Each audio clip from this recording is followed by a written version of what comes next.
Very very welcome to all साथियों। Exam fighter number 1 पे आप सभी का स्वागत है, जहाँ पे हम लोग अभी आज देखने वाले हैं होम रूल लीग।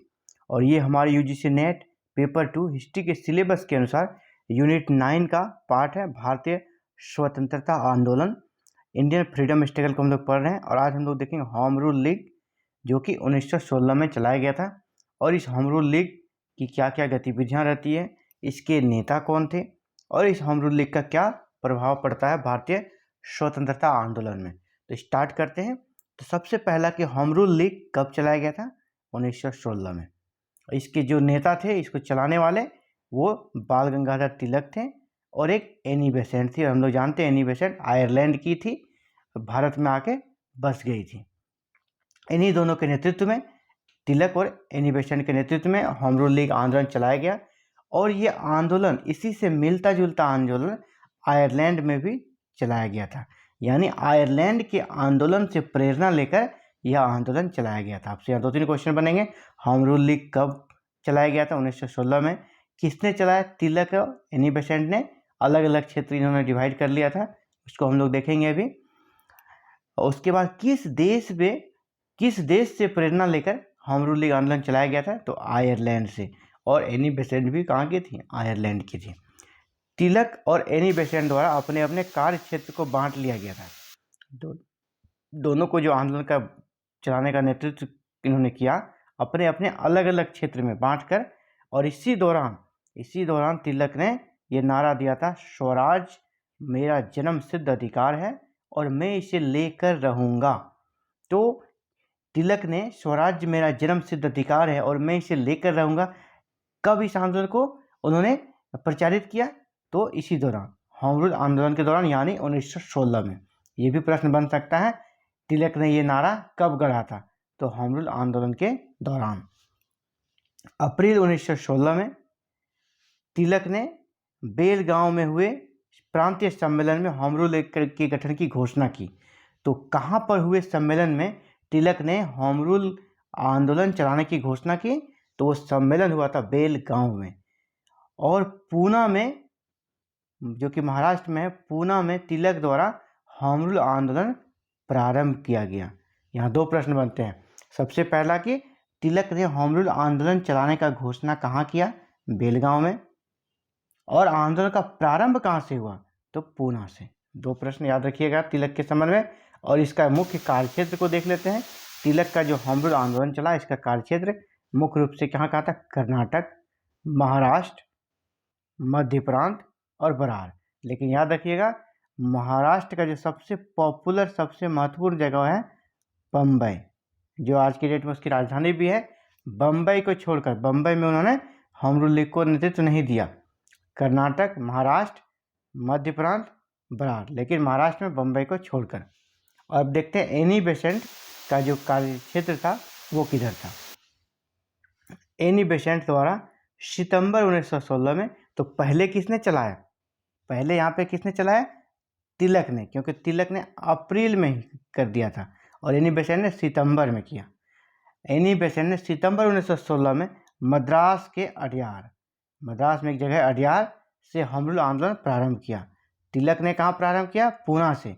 और एनी बेसेंट ने कहाँ से प्रारंभ किया? अडयार से। अडयार कहाँ है? मद्रास में। ये सारे ऑब्जेक्टिव क्वेश्चन यहाँ से बनते हैं, आप याद रखिएगा।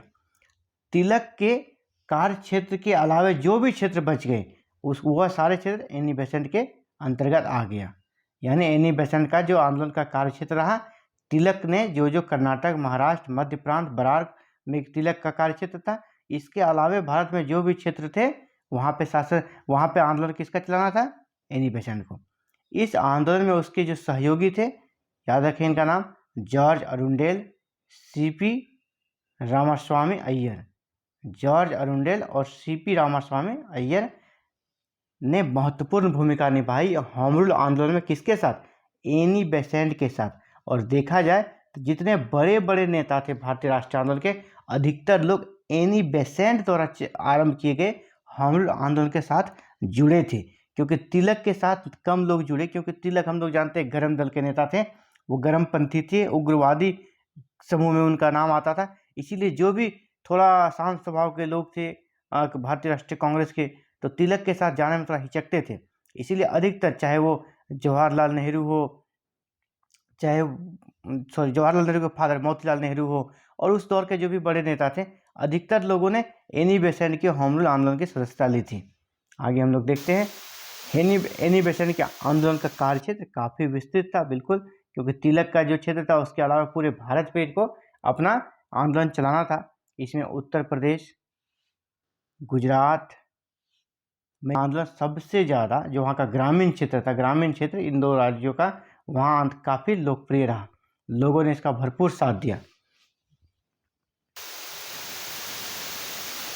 अब देखते हैं कौन कौन से प्रमुख नेता इसके आंदोलन में शामिल हुए थे। तो देखा जाए तो उस समय के अधिकतर बड़े नेता मोतीलाल नेहरू, भूला भाई देसाई, चित्तरंजन दास, तेज बहादुर सप्रू, मदन मोहन मालवीय, लाला लाजपत राय, मोहम्मद अली जिन्ना, जवाहरलाल नेहरू, बी चक्रवर्ती, जे बनर्जी ने एनी बेसेंट के लीग की सदस्यता ग्रहण किया था।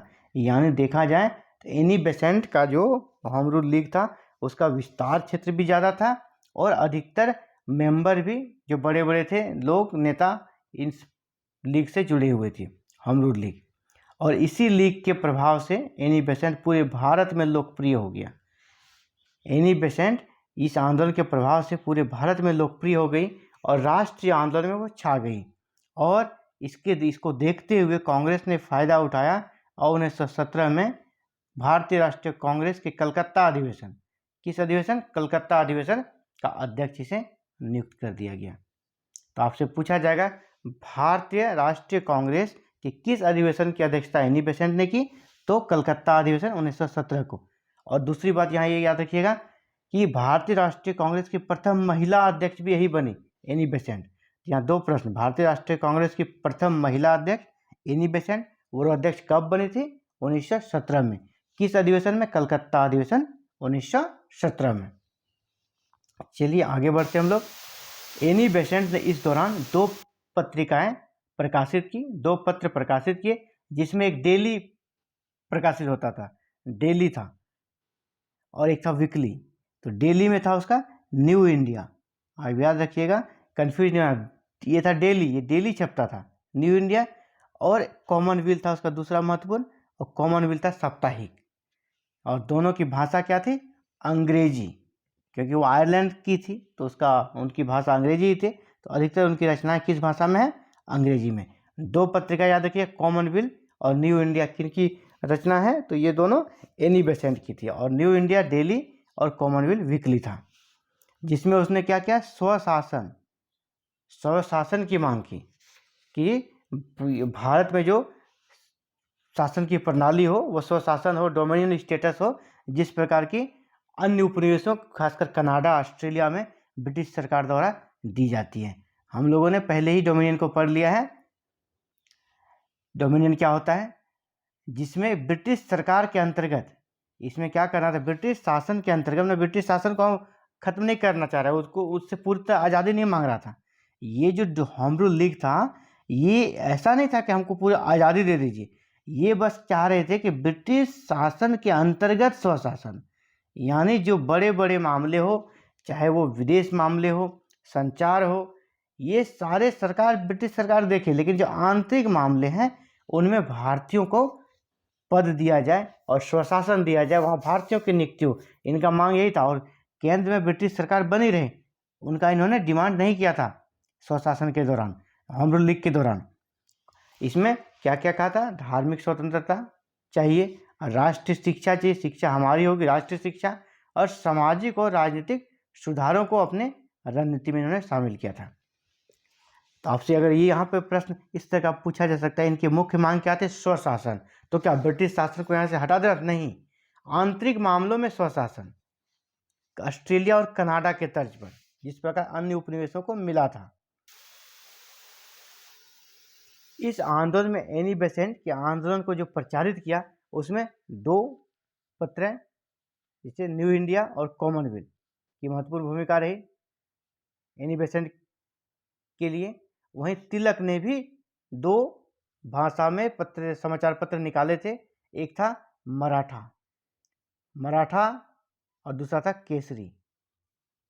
तो आपको यहाँ पूछा जाएगा मराठा किसकी रचना है, तो तिलक की। केसरी किसकी रचना है, तो तिलक की। एक चीज बड़ा ही रोचक है, इनका नाम देखिए मराठा है, लेकिन इसकी भाषा क्या है, अंग्रेजी। तो मराठा जो तिलक की रचना थी, इसकी भाषा क्या थी, अंग्रेजी, जबकि केसरी की भाषा मराठी थी। बिल्कुल अच्छे से क्लियर कि मराठा और केसरी किसकी रचना है, तिलक की रचना है। और मराठा की भाषा क्या है, तो अंग्रेजी। नाम से मराठी मत समझ लीजिए, इसे मराठा नाम है तो बिल्कुल मराठी होनी चाहिए, नहीं, यहाँ पे मराठा जो है उसका रचना, इसकी भाषा अंग्रेजी है। और केसरी, यहाँ पे केसरी क्या देखिएगा, केसरी की रचना मराठी है, जिसके द्वारा उन्हें क्या किया, जनसम्मान में स्वशासन और राष्ट्रीयता के विचारों का प्रचार किया। तिलक ने इनके माध्यम से स्वशासन के फायदे और लोगों में राष्ट्रीयता की भावना को प्रेरित करने का काम अपने इन्हीं दो पत्रों के माध्यम से किया, केसरी और मराठा, जिसमें मराठा की भाषा अंग्रेजी थी, मराठा नहीं। अब इस आंदोलन की क्या क्या उपलब्धि रही, इसमें देखते हैं। इस आंदोलन ने क्या किया, शिक्षित वर्ग को तो जोड़ा ही, इसके साथ साथ जन सामान्य, जो कि गांव ग्रामीण क्षेत्रों, हम लोग देखते हैं कि ग्रामीण क्षेत्रों की जन सामान्य को भी आंदोलन में शामिल किया और उसकी महत्ता से लोगों को अवगत कराया। सुधारवादियों द्वारा तय किए गए स्वतंत्रता आंदोलन की मानचित्रवादी को अस्थायी तौर पर परिवर्तित कर दिया, बिल्कुल, क्योंकि जब तक ग्रामीण, कहते हैं भारत गांवों में बसता है, जब तक ग्रामीण लोगों को शामिल नहीं करेंगे आंदोलन में, तो आंदोलन सफल नहीं हो सकता है। तो उस तरह का इन्होंने अस्थायी तौर पर एक तरह से नेतृत्व दिया कि ग्रामीण जन सामान्य को भी आंदोलन में शामिल करना है, जिसे कि गांधी जी ने बाद में काफ़ी बड़े स्तर पर फैलाया और उन्होंने बड़े बड़े आंदोलन किए ग्रामीण आम जनता को लेकर, आम जनमानस को लेकर। यानी इस आंदोलन के पहला जो प्रभाव रहा, वो शिक्षित वर्ग, शिक्षित मध्यम वर्ग जो था, पहले से आंदोलन का नेतृत्व कर रहे थे, इसके साथ साथ उन्हें जन सामान्य को भी आंदोलन से जोड़ने का काम किया होम रूल लीग आंदोलन ने, होम रूल लीग मूवमेंट ने। आंदोलन के जुझारू राष्ट्रवादियों ने एक नई पीढ़ी को जन्म दिया। यहाँ पे जो भी लोग आंदोलन में शामिल हुए, उनके जुझारूपन को देखकर एक नया सीरीज पैदा हो गया, एक नया पीढ़ी पैदा हो गया आंदोलन करने का, राष्ट्रवादियों का। अगस्त 1917 में मॉन्टेग्यू घोषणा पत्र आती है, जिसमें पहली बार भारत में एक उत्तरदायी सरकार, रिस्पॉन्सिबल गवर्नमेंट का वादा किया गया। और इसी के तहत 1919 का जो मॉन्टेग्यू चेम्सफोर्ड अधिनियम आता है, जिसमें पहली बार भारत में उत्तरदायी सरकार की बात की जाती है। और ये किसी न किसी तरह अप्रत्यक्ष रूप से होम रूल आंदोलन का ही प्रभाव था, क्योंकि इनका भी वही मांग था, स्वशासन, यानी आंतरिक मामलों में उत्तरदायी सरकार स्थापित हो, जहां भारतीयों का प्रतिनिधित्व हो। और उत्तरदायी सरकार में तो यही की जाती है, भारतीयों को प्रतिनिधित्व देने की बात, एक रिस्पॉन्सिबल गवर्नमेंट बनाने की बात की गई। और यह मॉन्टेग्यू चेम्सफोर्ड और मॉन्टेग्यू घोषणा इसी होम रूल लीग का प्रभाव है। यानी इसका उपलब्धि क्या रहा, मॉन्टेग्यू घोषणा और मॉन्टेग्यू चेम्सफोर्ड अधिनियम को पारित कराना। इसी के साथ ही सबसे बड़ी उपलब्धि देखा जाए इस आंदोलन की, तो वो रहा कि जो होम रूल लीग के लीडर थे तिलक और एनी बेसेंट, ये काफ़ी पॉपुलर हो गए उस दौरान पूरे भारत में। और इसी के एक तरह से कह सकते हैं प्रयास से, इन्हीं दोनों नेताओं के प्रयास से कांग्रेस का लखनऊ अधिवेशन में मुस्लिम लीग और कांग्रेस के बीच समझौता हुआ। दूसरी तरफ गरम दल और नरम दल के बीच भी इन्हीं के मध्य समझौता हुआ। और लीग के नेताओं, यानी मुस्लिम लीग के नेताओं का इस आंदोलन में, इस तिलक जो लखनऊ अधिवेशन हुआ, वहाँ पे मुस्लिम लीग और कांग्रेस भी मिल गई। तो यानी इस आंदोलन ने क्या किया, भारत के जो गरम दल और नरम दल भारतीय राष्ट्रीय कांग्रेस के नेता बट गए थे, उसे एक कर दिया। दूसरा, लीग और कांग्रेस जो कि मुस्लिम लीग 1906 में ही गठित हो गई थी और कांग्रेस से वो अलग विचारधारा रखती थी, तो दोनों को फिर से एक करने का काम कर दिया। और ये भारतीय राष्ट्रीय आंदोलन के लिए मील का पत्थर साबित हुआ, माइलस्टोन साबित हुआ, क्योंकि अलग अलग अंग्रेजों से नहीं लड़ सकते थे, उन्हें मिलना जरूरी था। और इस आंदोलन ने जिस प्रकार का माहौल क्रिएट कर दिया, उसके बाद दोनों दल एक साथ जुड़ गए। अगर संगठनात्मक दृष्टिकोण से देखें तो कांग्रेस ने क्या किया, कांग्रेस का अब संगठन का विस्तार हुआ, स्थानीय कमेटियां बनी, लोकल लेवल पर अलग अलग कमेटी बनी और ये अखिल भारतीय स्तर पर इसका रिकंस्ट्रक्शन किया गया, फिर से निर्माण किया गया। कांग्रेस गांव गांव तक पहुंच गई। इस आंदोलन का प्रभाव ये था। इसके पूर्व स्वदेशी आंदोलन के दिनों में सिर्फ बंगाल में ही, स्वदेशी आंदोलन में भी स्थानीय समितियां बनी थी, लेकिन वो बंगाल तक सीमित स्थानीय थी। लेकिन अब अखिल भारतीय स्तर पर छोटी छोटी समितियां ग्राम स्तर पर बनने लगी। वो होम रूल लीग का ही प्रभाव था, मतलब कांग्रेस का संगठन काफी मजबूत हो गया। होम रूल लीग आंदोलन ने भारतीय स्वतंत्रता आंदोलन को एक नई दिशा और नया आयाम दिया, लोगों में फिर से जोश भर दिया। जो कि उदासी छा गई थी, खामोशी छा गई थी, वहां फिर से एक नया जोश और नया उमंग आ गया इस आंदोलन के माध्यम से।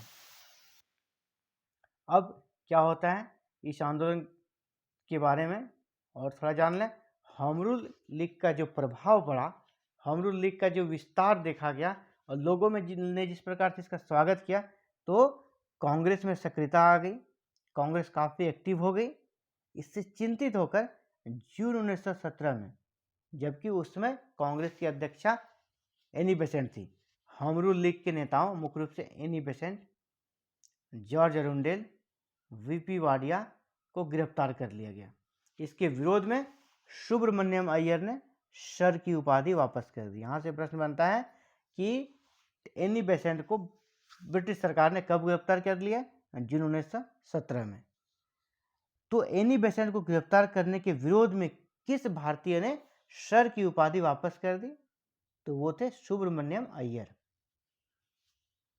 बाद में जब आंदोलन खत्म हो गया तो all India home rule league जो था उसका नाम परिवर्तन हो जाता है और 1920 में इसका नाम क्या रख दिया? स्वराज सभा।